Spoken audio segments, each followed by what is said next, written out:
Nosotros tenemos a nivel internacional, la Acrópolis, ya lo sabéis, es una organización internacional, estamos en más de 60 países y tenemos 2 ciclos que son internacionales. Uno coincidiendo con el Día Nacional, o Internacional, mejor dicho, de la Filosofía, que es en noviembre, finales de noviembre, siempre celebramos un ciclo sobre filosofía. Y este año además nos sumamos a otro día internacional, que es el Día Internacional de la Tierra y de la Madre Tierra, como se le ha llamado. Originalmente es el Día de la Tierra, luego se le ha puesto este detalle. Es un día internacional que de alguna manera convoca la Organización de Naciones Unidas a través de su asamblea y que en 2009 pues, decidió que el día 22 de abril era un día propicio para de alguna manera concienciar y aprovechar estos días lo que tratan, este tipo, sabéis que hay días de muchas cosas, lo que tratan es de aportar visibilidad pues, a determinados elementos, características de la vida que requieran de alguna forma una concienciación y una aclaración también por parte de cada uno de nosotros que pueda estudiarlo o analizarlo. Y se decidió que fuese el día 22 coincidiendo con que en 1970 en Estados Unidos hubo unas manifestaciones reivindicando que de alguna forma los gobiernos tomaran un papel y se generaran también dentro de las propias estructuras de los estados, en concreto en Estados Unidos en aquella época, pues hubiese también una parte del Estado que se preocupara no solamente por el medio ambiente, sino por la salud de la Tierra en todo su sentido. Y entonces la ONU, a partir de 2009, pues consideró que bueno, era una buena idea utilizar ese día como un día reivindicativo de este concepto. Para nosotros, el por qué nos sumamos, pues está muy en relación a la filosofía. ¿Por qué? Pues porque siempre, no solamente la Tierra, sino la naturaleza, muchas veces en los libros vamos a ver que la naturaleza aparece a veces con mayúscula o con minúscula. Podríamos determinar que cuando aparece con mayúscula nos estamos refiriendo a un concepto de la naturaleza universal. Pero lo más cerca, lo más comprensible, lo más aprehensible para nosotros respecto al concepto de la naturaleza es la Tierra. Es lo que se considera nuestro hogar y nuestra madre, de ahí ese apelativo de la Madre Tierra. Ahora, la filosofía siempre ha tratado de relacionarse con esa naturaleza, podríamos decir con minúsculas si nos estamos relacionando con la Tierra, viendo de alguna forma cuál es la relación del ser humano con respecto a la misma. Nosotros hoy vamos a ver 3 visiones muy similares y muy afines a la visión que Nueva Acrópolis tiene con respecto a la naturaleza.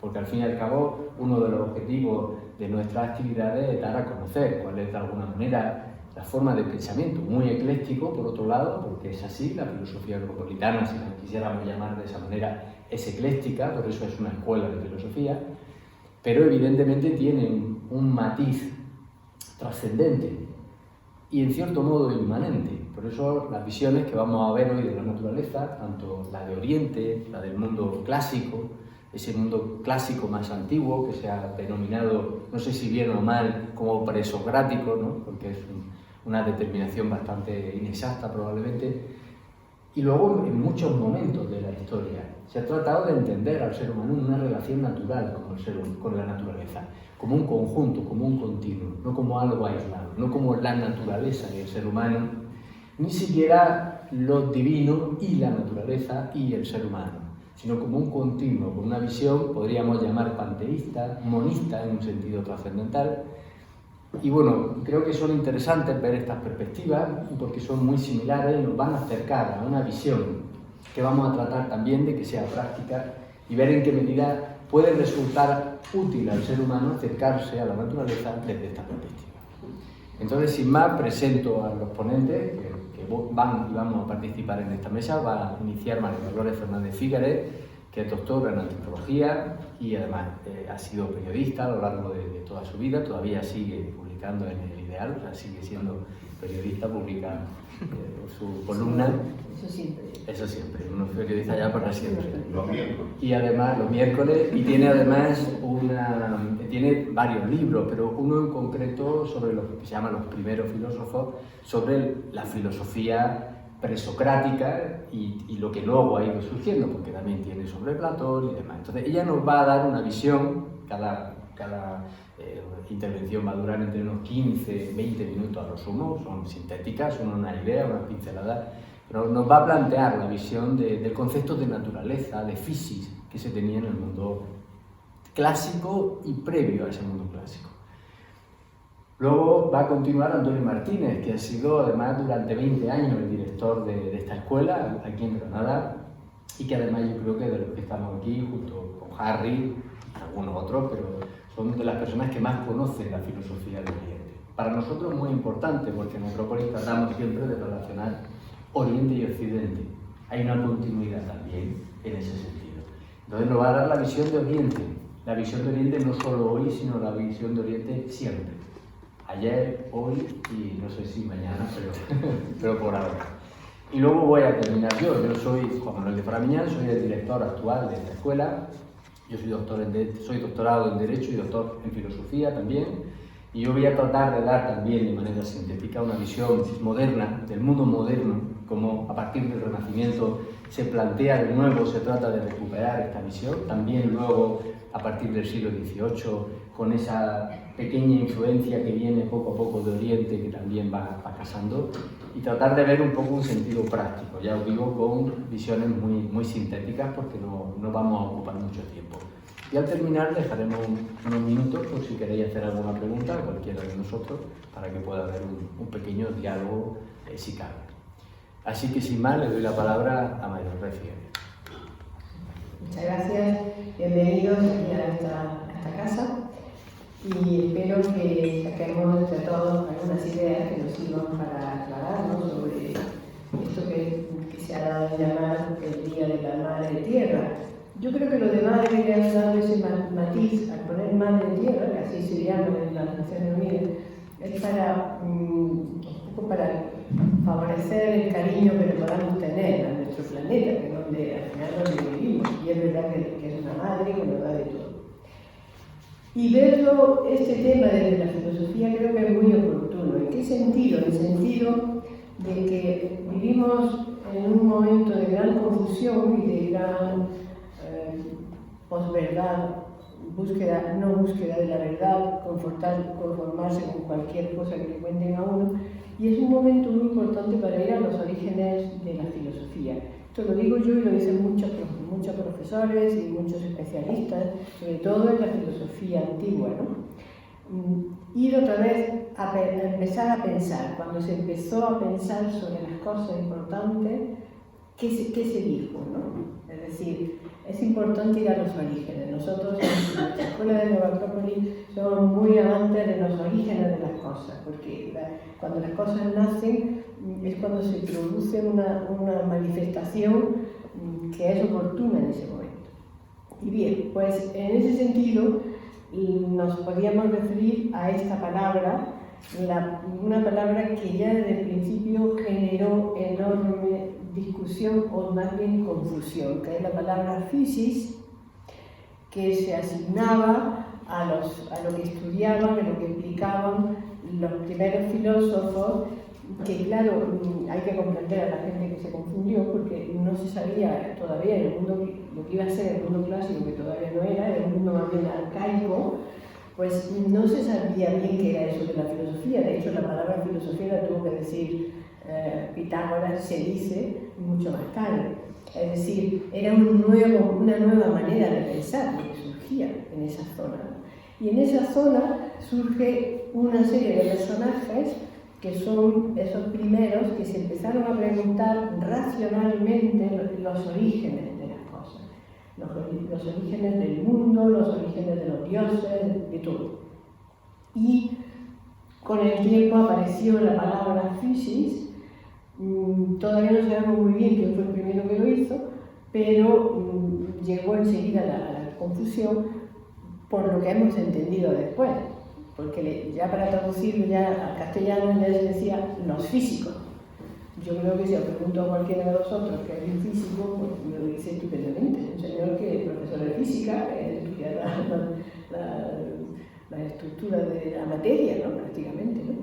Pues esto verdaderamente no es lo que significa la palabra física. El físico que lo estudia sería aquel que busca el proceso de surgir y desarrollarse, es decir, el origen de las cosas, es buscar las causas y el proceso en que todo viene a ser. Esto no quedaba tan fijo, tan así, porque enseguida había una relación con una visión mucho más allá de lo que se estaba definiendo como que era el mundo manifestado, ¿no? El mundo que vemos, visible. ¿Y quién es el que dice esa equivocación? ¿Quién plantea el que la física se refiere a lo material? Pues es Platón. Tan pronto como Platón, que conocía muy bien a estos primeros filósofos, pues tiene varios momentos en el Fedón, para empezar, que Sócrates cuenta cuando está, el Fedón es el último diálogo que está vivo Sócrates, está contando, está allí sentados, y hay un momento que dice, bueno, estoy cansado, me siento, y habla de la vida después de la muerte, y dice, es una maravilla porque es como una síntesis de toda esa sabiduría. Y en ese momento empieza a contar que él había tenido una decepción, porque le habían dicho que podía aprender con unos libros que había circulando sobre cómo era el origen de las cosas. Pero claro, cuando los estudió, pues se dio cuenta de que se estaban refiriendo a la parte material, es decir, las cosas, se hablaba de cómo surgen las cosas materiales. Y él se llevó una gran decepción. Y decía, es como si ahora que estoy yo aquí sentado, lo que estuviese existiendo son mis músculos, mis huesos y mis no sé qué, ¿no? Y yo estoy aquí sentado por una cuestión moral, como diciendo, he aceptado que me van a condenar, he aceptado que voy a morir, por lo tanto, y es toda la enseñanza sobre la vida después de la muerte. Entonces, bueno, la realidad es que Platón ahí lanza una importante crítica, también en las leyes, también en el sofista, en varios de sus diálogos, hace siempre esa cosa. Querían hablar del origen de las cosas y se quedaron nada más que en los elementos físicos, como protestando, ¿no? Esto no es. Y bueno, pero Platón contesta lo que sí debería de ser, y él lo contesta con su Timeo cuando habla del demiurgo. Cuando habla del demiurgo que va a mover las cosas y las va a ordenar, ¿no? Y ordena el orden del mundo, de ese caos y surge el mundo. Entonces, en otras opciones ya deja más claro, sobre todo en las leyes, deja más claro que es que lo importante es el alma. Y el alma está antes. Y el mundo también tiene alma, que está antes. Y todo lo demás lo compara con lo que es un arte. Y dice que la naturaleza, porque además usa mucho Platón el término naturaleza, la naturaleza, seguramente usaría física en griego, pues la naturaleza sería como el arte divino. De la misma manera que los humanos tienen su arte humano, que podríamos decir, según Platón, que el arte humano sería una imagen, ¿no?, del arte divino. El demiurgo construye ese mundo. Entonces ahí tenemos esa primera crítica, esa primera apreciación. Luego hay algún elemento muy importante en Aristóteles. Bueno, Aristóteles tiene un libro dedicado a la física y la palabra metafísica se le atribuye a él, que seguramente no lo usó, pero lo que está más allá de la física, ¿no? Él lo concebía, ¿no? Aquello que no es solamente físico, porque ya en la época de Aristóteles se había naturalizado la palabra física con esa connotación. Bien, el caso es que le debemos a Aristóteles una frase estupenda, y es que la naturaleza se comporta de manera racional. No hace nada sin que sea, porque sí, ¿no? Todo tiene una razón, todo lo que hace la naturaleza. ¿Y a quién lo atribuye? Pues lo atribuye a que quien está detrás de esa naturaleza está Dios, claramente. Esta visión la retoman también los estoicos. Los estoicos, como Juan Manuel, que sabe muchísimo de los estoicos, por cierto, pues me dejará por la industria, en el sentido de que era muy importante para los estoicos la idea de la física también, la idea de ese mundo, el mundo, los hombres, el mundo, y ellos retoman el sentido arcaico de la física presocrática de surgir de las cosas de dentro a afuera. Entonces ahí hay como un reencuentro entre el pensamiento estoico, que ya es bastante más, varios siglos después de que surgieran los primeros filósofos, y vuelven a esa idea del artista divino. Y esto es muy importante porque nos remite, en definitiva, esta escuela de filosofía, tomando tanto también de Platón, nos remite a lo visible y a lo invisible. Y como la naturaleza en sí es un misterio. Así lo entendieron casi todos los filósofos, hasta que todos nos volvimos muy listos y el ser humano pensó que lo sabía todo y lo podía explicar perfectamente sin tener que recurrir ni a lo divino, a lo trascendente, no, eso no era, ni a lo espiritual, no, todo tenía que ser material, ¿no? Esto ha causado la gravísima crisis que afecta a la naturaleza actualmente, ¿no? Pero eso se lo dejo a Manuel. Pero la idea de la naturaleza, indudablemente, es la misma, es decir, volviendo al origen de las palabras, la naturaleza no remite a lo físico tampoco, a pesar de la connotación que le hemos dado, y muchísimo menos. La naturaleza viene a ser lo que dice lo que es físico, es decir, es algo que surge de dentro de hacia afuera, viene de nacer, algo que nace, que estaba dentro y que aparece, algo que está oculto y que aparece. Por eso hay una frase que yo no puedo evitar decirla, de Heráclito de Éfeso, un gran presocrático, que dice: a la naturaleza le gusta esconderse. Claro, todo lo que dice Heráclito tiene muchísima amiga y se han escrito tratados sobre lo que quería decir. Pero en realidad, en el fondo, lo que quiere decir Heráclito, dicho así en Blanchard, es que hay muchas cosas de la naturaleza que no vamos a saber nunca, como no tengamos en cuenta otras cosas que no estamos teniendo en cuenta. No sé si me explico, me seguí. Vale, pues viene a decir eso, es decir, hay algo oculto siempre, por eso se habla mucho de los misterios de la naturaleza, los secretos de la naturaleza, y tú llegarás y conocerás los secretos de la naturaleza. Y bueno, como no quiero tardar, la verdad, sí quiero decir algunas frases significativas que he recogido sobre esta idea de la naturaleza. En primer lugar, lo que dice Pierre Hadot, que dice que la naturaleza desde la filosofía es un gran secreto. En realidad, el gran secreto no son los secretos que tiene la naturaleza, sino el secreto está en la naturaleza. Esto está muy bien que lo pensemos, que hay muchas cosas que no sabemos, que no lo saben ni los científicos más elevadísimos y más trascendentales. Luego hay otro maravilloso que es Epicarmo de Megara, que es un pitagórico, que dice: todo lo que está vivo es inteligente. Esto me ha encantado, ¿no? Porque también está en la línea del libro platónico, ¿no? Es decir, y eso que todavía es anterior a Platón, ¿no? Pero él habla de que todo lo que está vivo es inteligente. Detrás de la vida está la inteligencia. Luego, otra frase de Aristóteles, que ya la he dicho antes: Dios y la naturaleza no hacen nada en vano.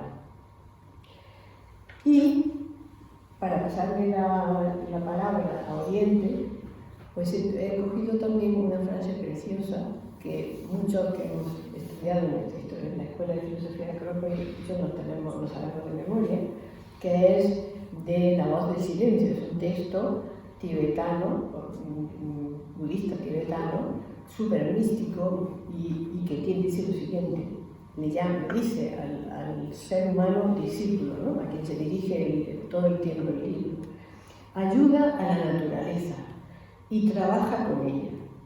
Así te considerará como uno de sus creadores y te prestará obediencia. Y ante ti abrirá de par en par las puertas de sus recintos secretos y pondrá de manifiesto ante tus ojos los tesoros ocultos. No me digáis que no es una preciosidad. Bueno, pues eso coincide en esos misterios. Entonces entiendo que a lo mejor hay una visión demasiado física del ciclo de nuestra madre tierra y todas estas cosas, pero es una ocasión estupenda que nos da las Naciones Unidas para que reflexionemos y pensamos cuando vayamos a ver a la naturaleza, ¿no? Porque todo en realidad, la naturaleza es todo incluido en nosotros también, los seres humanos. No es eso que está ahí en el campo, ¿no? Sino todo lo manifestado, todo lo que, aun lo terrible, forma parte de la naturaleza. Aun lo que nos mata también, bueno, todo es la naturaleza. Ir a ello y contemplarlo a ello y preguntarle. Y hay una frase que también he guardado maravillosa de Plotino, que dice: y si alguien le preguntara a la naturaleza por qué produce, y si ésta consintiera en prestarle atención a quien le pregunta y se aviniese a contestarle, y si nos contestara la naturaleza, diría: no era preciso interrogarme, bastaba con comprender intuitivamente, permaneciendo en silencio, como yo mismo, que me callo y no tengo por costumbre hablar. Pero que es preciso comprender, le dice, que lo que yo produzco mientras guardo silencio es aquello que contemplo, un objeto de contemplación que es producido por mi naturaleza y que a mí, habiendo sido yo misma producida por una contemplación, me conviene que mi naturaleza esté enamorada de la contemplación. Y aquello que en mí contempla es lo que produce lo que yo contemplo. Esto está muy bueno, lo que en mí contempla produce, ¿no? Del mismo modo que los geómetras dibujan contemplando, pero en mi caso no dibujo, solo contemplo, y las líneas de los cuerpos se realizan como si salieran de mí. Esto es bastante esotérico, ¿no? Porque Plotino dice cosas que hablan de la descripción, hacia un razonamiento así de andar por casa, ¿no? Pero sí, la idea de la contemplación es importante porque si lo que no más nos pueden recomendar los amantes de la naturaleza es que la contemplemos sin razonar demasiado, sino dejar que ella entre dentro de nosotros, ¿no? Lo que consideramos que es la naturaleza, esa perenne que siempre está. La frase de Plotino es más oriente que el occidente, pero es que Plotino es más oriental, quitando el lenguaje, que si un lenguaje occidental. Y hay otros autores en occidente también que van a parecer más orientales. Me encontré con un pensamiento de Nagarjuna, que es un filósofo budista de hace 2000 años más o menos, ¿no? Que es el precursor más importante de la gran rama del budismo del Mahayana. Entonces, Nagarjuna dice en ese pensamiento que hay dos maneras en el budismo de acercarse a la verdad.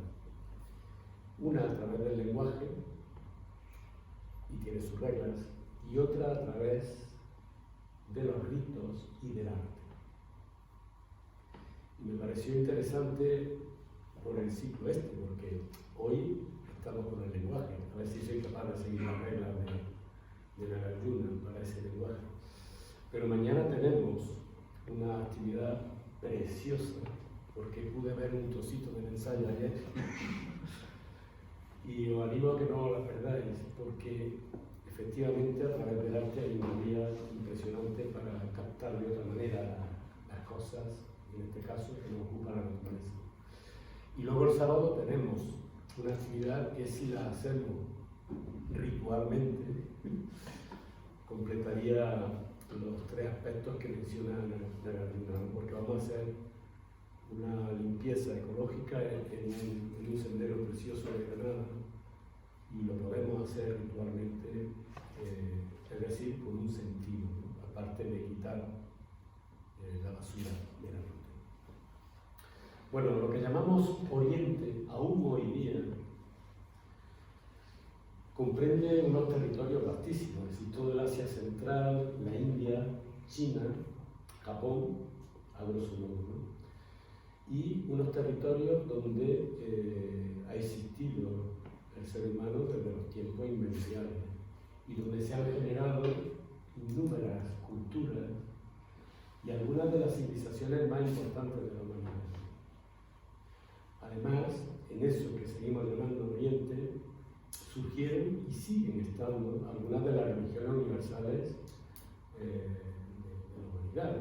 En la India, pues el hinduismo, que sigue estando actualmente, el budismo, el jainismo, ¿vale? En China tenemos el taoísmo. Confucianismo no lo menciono como religión porque no lo es más un sistema filosófico político, pero bueno, de una importancia capital y tiene también 2600 años. Y bueno, también en Japón hay que mencionar el sintoísmo y también mencionamos el zoroastrismo, que aunque existió también hace 2500, 2600 años y ya no está en la antigua Persia, en la actual Irán, Irak. Sin embargo, quedan restos de esa religión, quedan devotos en la India, que fueron, digamos, empujados por bueno, por el Islam y la medida en que fue conquistando a partir de la égida en el siglo VII todos estos territorios. O sea que estas religiones han seguido estando. Y bueno, hay una dicotomía tremenda, una ruptura, porque si queremos tratar de ver qué elementos comunes a todos estos pueblos tan diferentes, ¿no?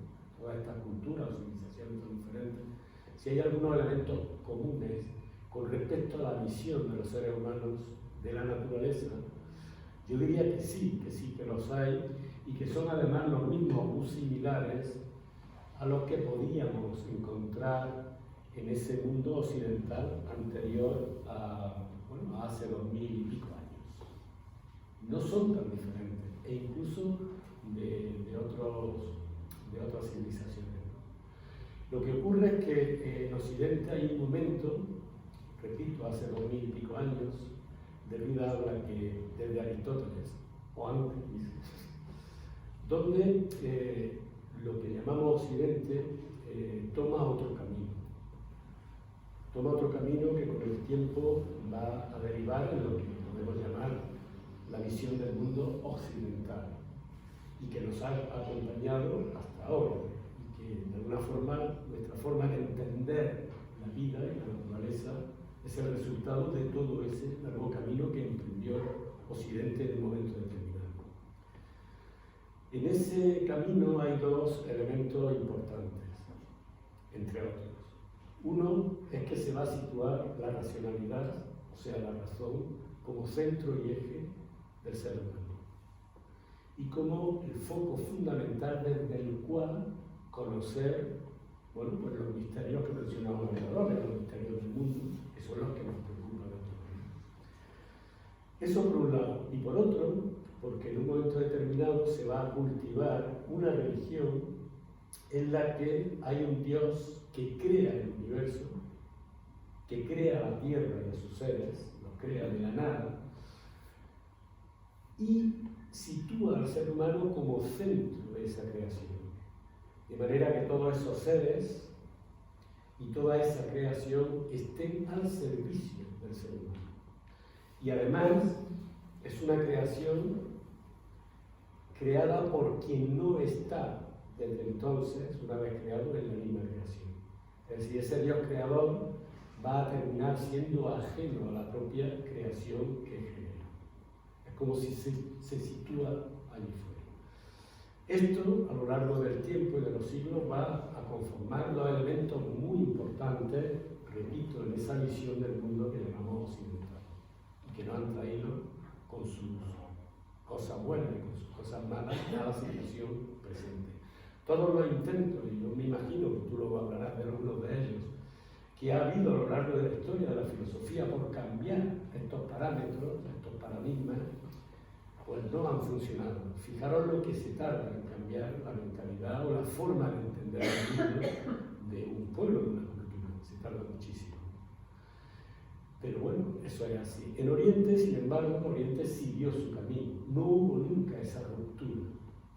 Con la evolución propia de todas las culturas y civilizaciones, sin embargo, Oriente no tuvo esa ruptura, ¿no? Y en Oriente la racionalidad o la razón siempre siguió siendo un elemento minusvalorado, en el sentido de que todas las técnicas, todas las prácticas en las diferentes escuelas de filosofía, en las diferentes religiones, van a tratar de dominar esa mente para que no impida acercarnos a la aprehensión del mundo y de sus misterios con otros vehículos, con otras herramientas que también posee el ser humano.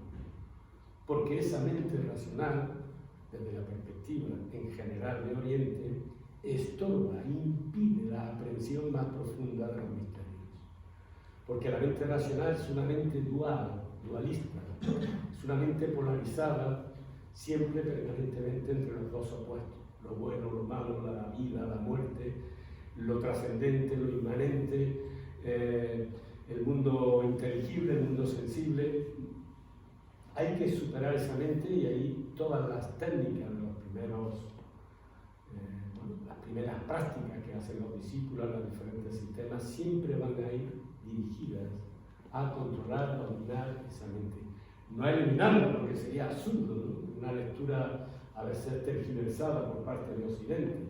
No se trata de eliminar la mente, se trata de dominarla, de serenarla, de tranquilizarla, para que los otros vehículos que hay por encima de ella, la otra herramienta, puedan percibir, puedan aprender de una manera más profunda la naturaleza de su ser. Y por otro lado, esa visión de la naturaleza o del mundo sin Dios, inherente en ella, es una barbaridad para la mentalidad oriental, donde el mundo es el resultado de la emanación de ese principio primero, ¿vale? Es el resultado en la materia de esa impresión, y donde lo uno está presente desde el comienzo y en cada momento hasta en el último de los seres diminutos que existen. Hasta el último grano de arena tiene esa impresión de lo uno en sí mismo, incluyendo las leyes, la vida, que también es una, y, de alguna manera, la inteligencia que va a ir rigiendo las formas. Por lo tanto, el camino de Oriente siguió esa otra visión, ¿no? Y os voy a presentar una imagen, tal vez, que nos pueda hacer ver de manera natural cuál es la visión de Oriente del mundo, de la naturaleza del mundo oriental. La visión o la imagen es la siguiente: imaginaros las células de nuestro cuerpo, ¿no? Que son seres vivos y que son diferentes células, hay muchos tipos de células. La ciencia habla de que hay unos 3 o 4 trillones de células. Para eso sí es buena la mente racional, para contar las cosas, es genial, ¿no? Cada una de esas células es el resultado de un larguísimo proceso evolutivo a su vez, pero no vamos a entrar ahí, ¿no? Pero cada una de estas células, y cada uno de estos tipos de células, la célula epitelial, célula ósea, célula sanguínea, etcétera, etcétera, se agrupan entre ellas y forman tejidos. Los tejidos se agrupan entre ellos, bien coordinados, y conforman órganos: estómago, pulmones, hígado. Los órganos agrupados entre ellos conforman sistemas: sistema digestivo, sistema respiratorio, etc. Y los sistemas muy bien coordinados conforman en lo físico, estamos hablando, un todo armónico, un organismo que es, en este caso, el cuerpo humano de un animal desigual. De manera, fijaros cómo actúa la naturaleza. la evolución individual, en este caso de cada una de esas células que sigue su evolución, al mismo tiempo que forma parte o trabaja para la evolución de algo que es mucho más grande que ella. Bueno, pues ahora, por analogía, llevamos esta visión también al universo para entender un poco la cosmovisión oriental. Podemos considerar que nuestro sistema solar, que es nuestra casa grande, conforma una célula. La Tierra junto con los demás cuerpos celestes en torno al Sol conforman una célula. Y esa célula, a su vez, forma un tejido con el órgano superior en el que está incrustado nuestro sistema solar, que en este caso sería nuestra galaxia. Un tejido. Y ese tejido va a conformar, junto con otros tejidos, un órgano más grande, sería un órgano. Y ese conjunto de órganos, estamos yendo muy hacia arriba, al final conformaría un animal o en lo físico, ¿no? Un ser, el cuerpo de un ser que sería el del universo. Por eso no nos extrañe ver cómo han representado, no solo en el hinduismo, sino en otros sistemas filosóficos, el universo siempre con forma animal, diferentes animales. En el caso del hinduismo, como una vaca cósmica, ¿no? Porque están representando esa unidad conformada por ese cuerpo uno en el que está habitando el universo. Por otro lado, desde la perspectiva de Oriente, todos y cada uno de esas partes, incluso las más minúsculas, tienen esa impronta, como decía antes, de lo uno, de ese principio, de ese origen que ha ido emanando ese universo múltiple. Y de alguna forma, todos los seres, todos sin excepción, van a tener su camino evolutivo, van a tener su finalidad, van a tener un principio donde se han ido conformando a lo largo de lo que llamaríamos nosotros una evolución, y va a tener una finalidad, hay una teleología, hay un porqué, ¿vale? Y cada ser, por lo tanto, va a tener su propia finalidad, su propia vida, sus propios medios de avanzar.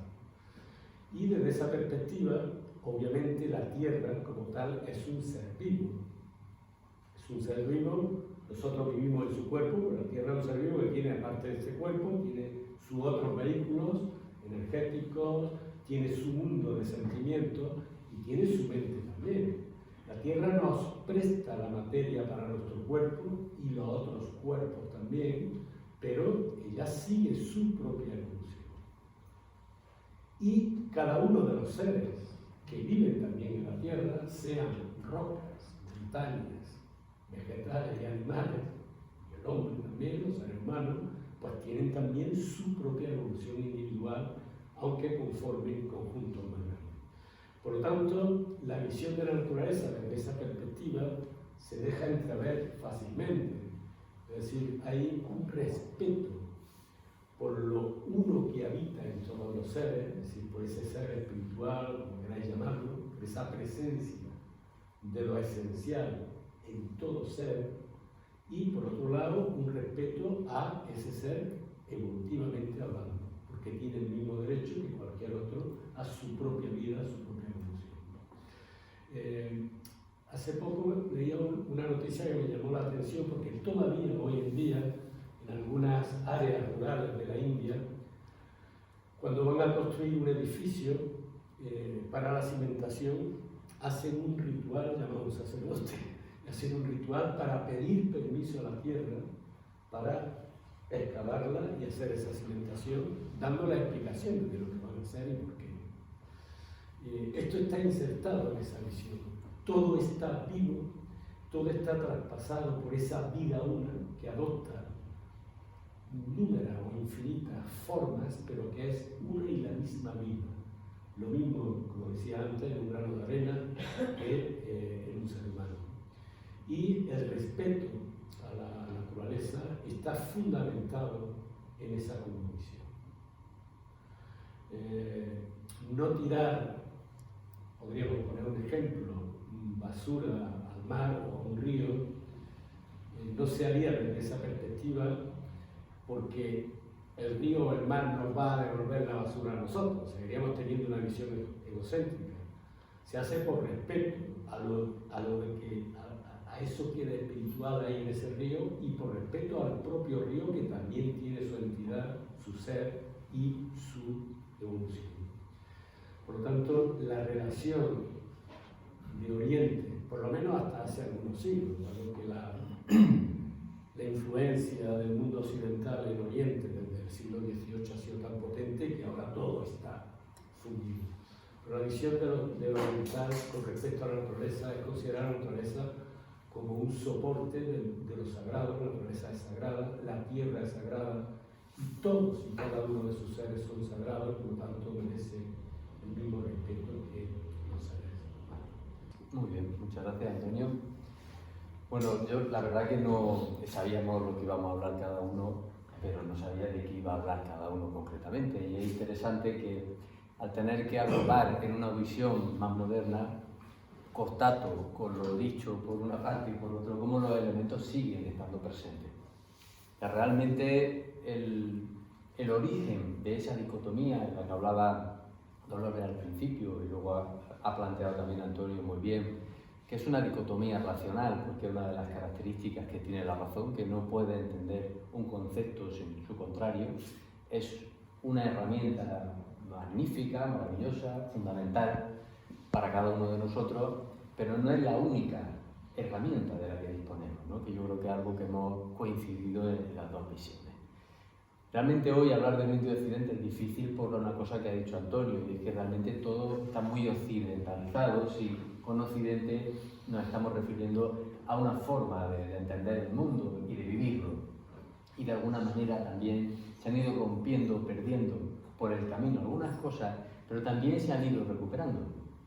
De manera constante a lo largo de la historia vamos a encontrar intentos por recuperar, por volver, no solo al origen, sino a ideas que agrupen, como decía Dolores, esos tres conceptos, que efectivamente no solamente el estoicismo, lo que pasa es que el estoicismo se apoya sobre esa estructura, pero en la filosofía clásica, toda idea de filosofía tenía que dar una respuesta a la física, es decir, podríamos decir de manera sintética, a la relación de un ser humano con la naturaleza, donde está también la historia, ahora lo vamos a ver, donde están muchas más cosas de las que aparentemente pueden parecer, la ética, que es la relación de un ser humano con los demás, y la lógica, que sería un elemento que sí aparece de manera ya hoy muy racional, pero que de alguna manera se ha ido volviendo cada vez más racional, que sería la relación de un ser humano consigo mismo, que también la hemos racionalizado mucho, y ese también ha sido uno, probablemente, el origen de algunos de los problemas, no todos, pero sí de algunos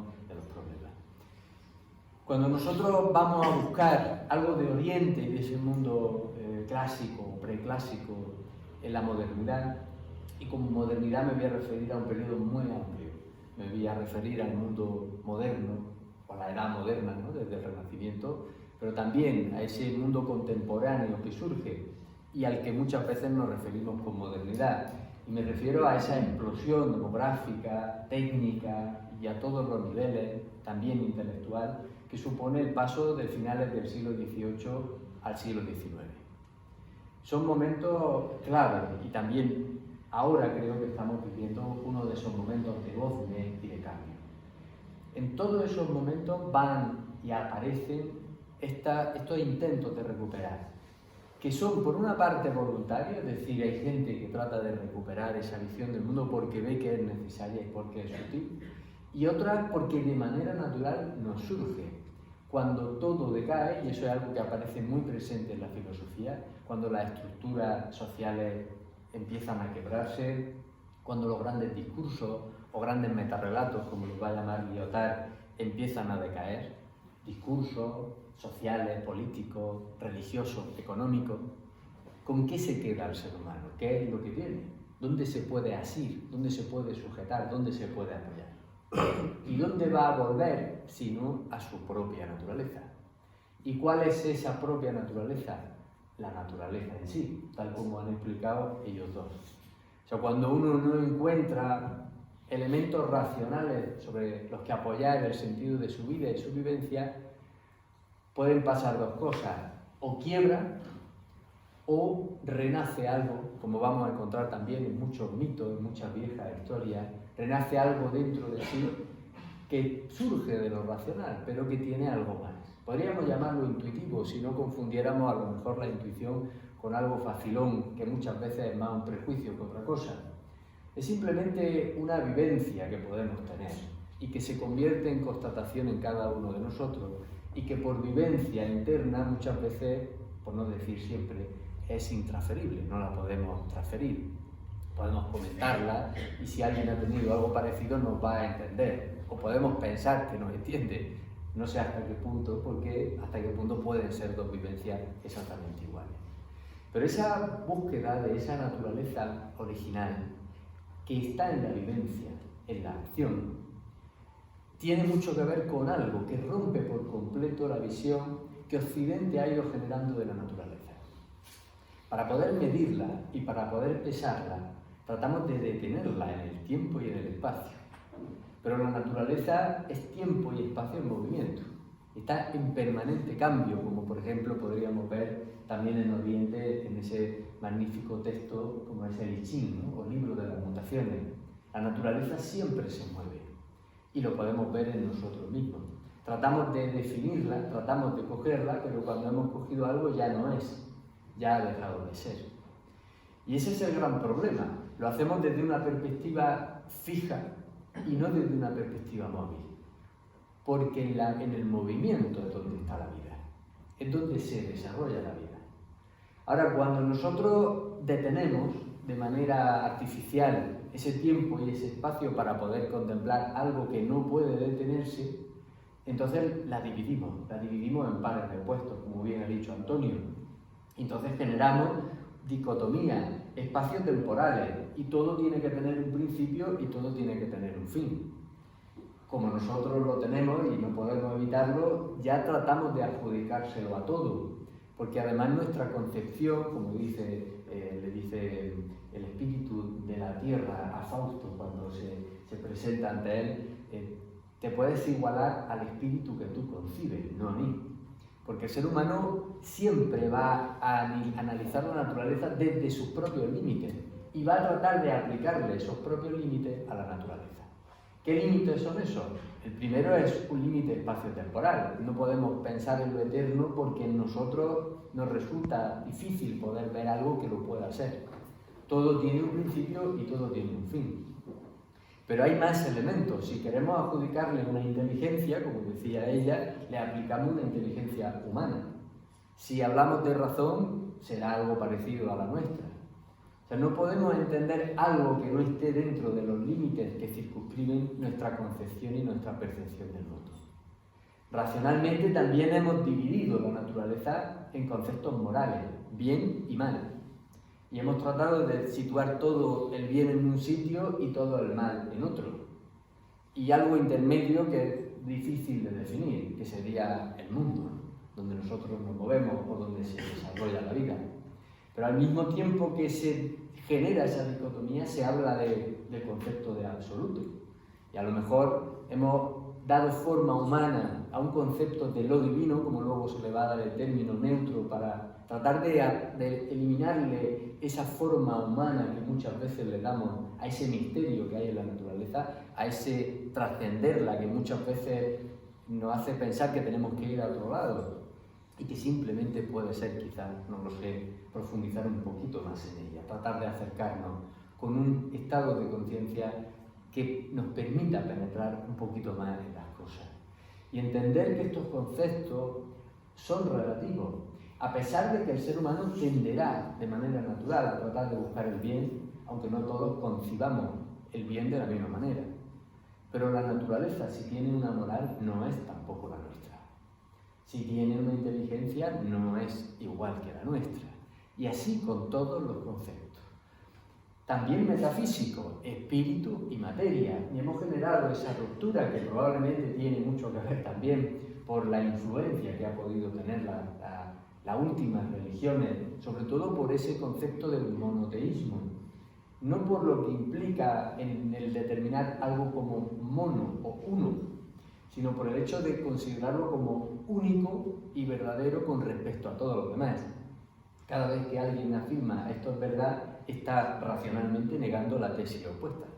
Luego, ¿cómo puede haber una verdad absoluta en sentido absoluto? Debería de implicar también todos los errores y también todas las mentiras, de la misma manera que los conceptos de bien y de mal. ¿Por qué digo todo esto? Porque al final, en la filosofía, que en los últimos tiempos quizá se ha vuelto racional por nuestra propia cultura, por nuestra propia herencia, por ese nihilismo del que acusaba Nietzsche, había comenzado en ese mundo clásico abandonado estos postulados que son tan enigmáticos como el Heráclito al que menciona. Heráclito no lo entendemos porque no es racional poder determinar que en una misma frase esté afirmando lo uno y lo otro, la tesis uno y la antítesis al mismo tiempo, y que la síntesis no sea un elemento así mediocre intermedio, sino que la síntesis es el concepto en sí, que integra uno y lo otro al mismo tiempo. Pero eso no es racional. Podemos analizarlo, podemos darle vueltas, pero lo cierto es que cuando lee uno una de estas frases de Heráclito, algo se mueve, algo se conmueve. Y cuando nos acercamos a la naturaleza y dejamos que algo de esa naturaleza nos hable, también algo se conmueve. Luego hay otra manera de acercarse a las cosas, hay otra manera que no es solamente racional, sin desmerecer a la razón, porque, como decía, y como bien ha dicho Antonio también, y Dolores, es un vehículo fundamental y nos sirve muy bien para medir, para adjudicar verdades que podríamos llamar geométricas, o que podríamos llamarlas también en términos dialécticos cuantitativas. Podemos determinar la cantidad, pero no podemos determinar de la misma manera la calidad y la cualidad. Y eso es lo que nos ocurre, por ejemplo, a los que somos abogados, como en mi caso, cuando estamos en un juicio. Es fácil poder llevar una certeza medible y pesable, pero es muy difícil calificar una intención, por ejemplo, cuando tenemos que de alguna manera enfrentarnos a ella. Hay tres ideas que también ha mencionado ella y que provienen en gran medida con esa definición desde el neoplatonismo, entre ellos Plotino y también Próclo, cuando hablan de que hay tres momentos en el alma del mundo, que es también la nuestra, porque la idea que os decía al principio es al menos hacer una imagen, como decía Antonio. Vamos a hacer un supuesto de que todo conformara una unidad y que nosotros fuésemos parte de un todo de la misma manera que las células conforman parte de nuestro cuerpo. Ellas conforman tejidos, los tejidos conforman órganos, los órganos sistemas, y todo este sistema además es tan complejo que cada parte tiene también de alguna manera, como diría Oriente, su propio dharma, su propia vida, su propia evolución, su propio desarrollo, sirven también para que algo más se desarrolle, algún elemento más se desarrolle. Y Próclo hablaba de que esa alma, tanto en la naturaleza como en cada uno de nosotros, tiene tres momentos. Un momento de emanación, un momento de contracción e intermedio a esos momentos, un momento de contemplación. Y aquí esa idea me gusta mucho porque no podemos citar a todos los filósofos que ha habido evidentemente en la modernidad, pero en cuanto al concepto de la naturaleza desde un punto de vista panteísta, sí merece la pena citar cuanto menos a Spinoza, a Leibniz, a Hegel también, desde otro prisma, con matices, que ahí es donde los filósofos modernos que se pelean y discuten en los congresos durante varias horas, no tanto buscando los puntos en común, sino cuáles son las diferencias y dónde se separan. ¿Y qué vemos aquí? Por ejemplo, tanto en Spinoza como en Leibniz hay una idea muy bonita, y es la idea de que en el ser humano, que no es el centro de ningún universo, pero sí probablemente una partícula del mismo privilegiada por el hecho de tener un pequeño atisbo de conciencia, es como si esa naturaleza se contemplase a sí misma. Y ese es el punto intermedio, el de contemplación que tú mencionabas. Es como que la naturaleza se contempla durante ese proceso. Probablemente no solamente a través del ser humano, porque desconocemos, como dice Hamlet, hay más cosas en este mundo, querido Horacio, que las que puede contemplar tu filosofía. Hay muchas más cosas de las que probablemente somos capaces de percibir y de concebir, pero para no alucinar, porque concebirlas no podemos todavía, pues tratamos de verlas desde nuestra perspectiva. Pero esa contemplación, si cambiáramos ese chip, aunque fuera un instante, el sábado que vamos a estar, o en cualquier momento, porque ella lo ha dicho muy bien, la naturaleza es todo desde ese punto de vista. Cuando nos relacionamos con los demás, estamos relacionándonos con la naturaleza. Si lo viésemos desde ese punto de vista, estamos contemplándonos a nosotros mismos, también en los demás. Y esto me lleva a una idea interesante y que tiene mucho que ver con la propuesta de que pueda tener hoy en día una escuela de filosofía. Y quiero pensar que no solo esta, sino cualquier modelo de filosofía y de pensamiento que pueda ir surgiendo a partir de ahora, porque las cosas van cambiando y estamos volviendo un poco a esta idea. Y es el hecho que si realmente queremos llegar a la naturaleza, primero vamos a tener que encontrar esa naturaleza en nosotros y en los demás. O sea, ¿qué sentido tendría saltar todo esto? Si precisamente aquí está esa naturaleza de manera constreñida. Tenemos que aprender a ver esa naturaleza en nosotros, a verla en los demás, y entonces la vamos a reconocer de manera natural donde es más fácil, que es donde hay verdor y donde hay también frío, donde hay vida y donde también hay muerte. Porque hay una naturaleza, como veremos mañana en el poema, doméstica, que es la que tenemos más cerca, esa naturaleza de los jardines, de las ramas, de las pobres flores que cortamos muchas veces para decorar.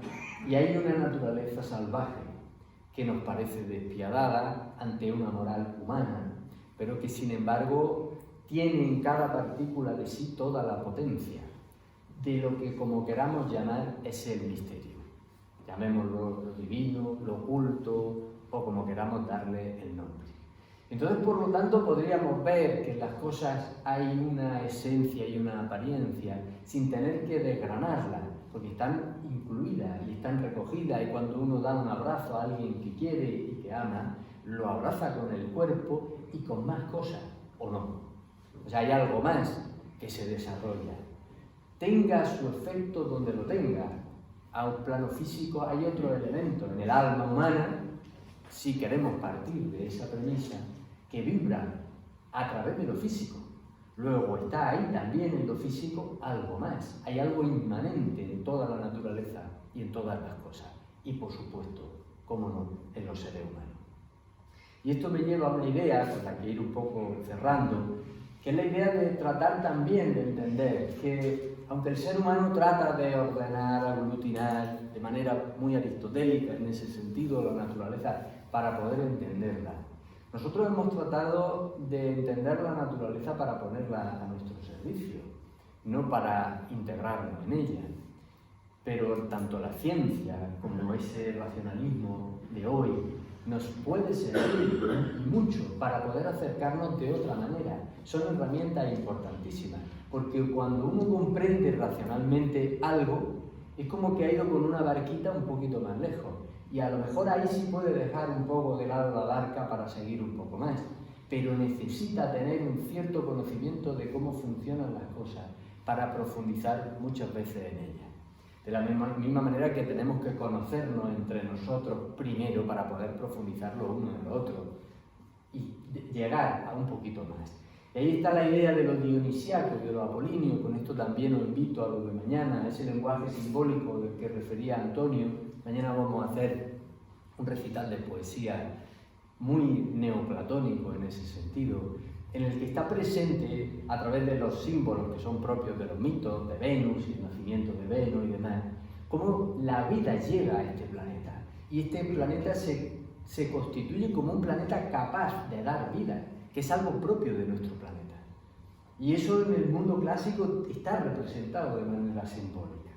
Y lo hace de una manera al mismo tiempo ordenada y caótica. Hay algo permanente y algo cambiante. Hay algo que aglutina siempre esos elementos opuestos que racionalmente jamás vamos a poder comprender. Y esto, ya para terminar, nos va a implicar ¿qué? Pues un cambio de actitud con respecto a nuestra propia vida.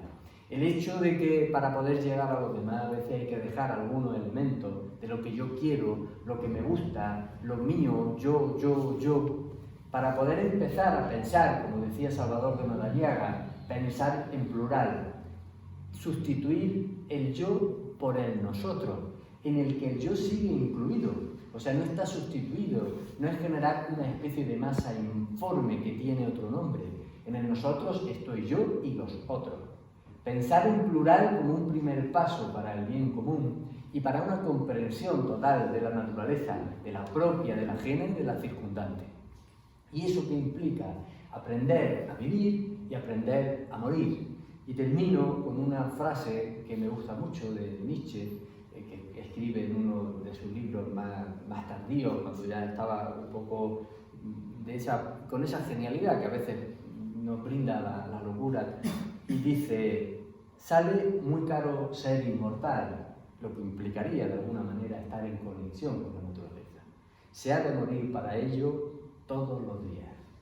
Así que muchas gracias.